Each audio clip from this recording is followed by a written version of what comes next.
Welcome back mga kamaster, and for today's video ay mag-home service tayo ngayon dito sa Tansa. Shoutout sa lahat ng aking followers na palaging nakasubaybay sa mga videong ating ina-upload.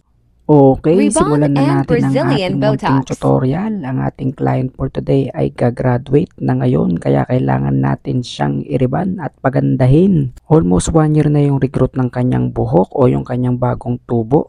So ngayon minarkahan na natin at inapplyan na natin at di na natin nilagyan yung pinakadulo mga kamaster dahil rebanded pa rin yan. After ng reband natin dito mga kamaster is magba-Brazilian na rin tayo dahil alam mo na matagal nang hindi natin treatment ng buhok ni madam, so kailangan nating i-Brazilian Botox. So dito mga kamaster is in-strand test na natin siya after 1 hour. So sobrang init ng panahon dito. Kaya nakatulong ito para mapabilis ang pag-process ng ating reband dito. After naman natin ngayon ma-confirm na process na yung reband natin ay pinabanlawan na natin siya at hindi natin siya nilagyan ng conditioner.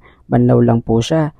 Pinatuyo na rin natin dito mga kamaster na 100% at connection at nilagyan ng ear cups at nag-start na tayo dito magplansya at ang init ng plansya na gamit natin dito is around 200 degrees Celsius.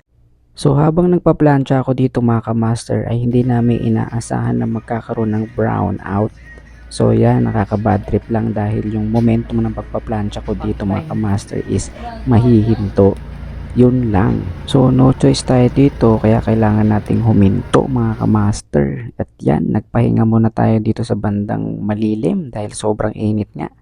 So yun yung ating nire-reband, tambay muna siya. So 2 hours din nawala yung kuryente at ngayon is magpa 5 PM na at ngayon nakapag-start na kaming muli magplansya.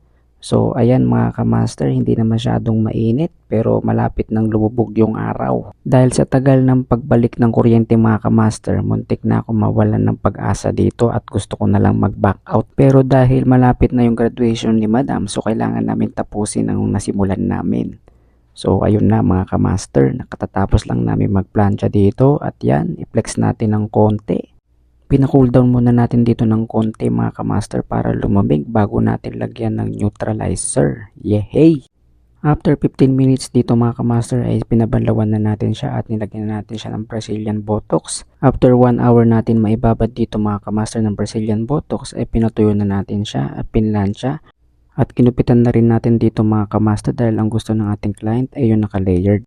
So hanggang dito na lang ang ating video mga kamaster. Maraming salamat sa pagsubaybay at panunood sa ating mga upload. Maraming salamat and don't forget to follow and subscribe our channel.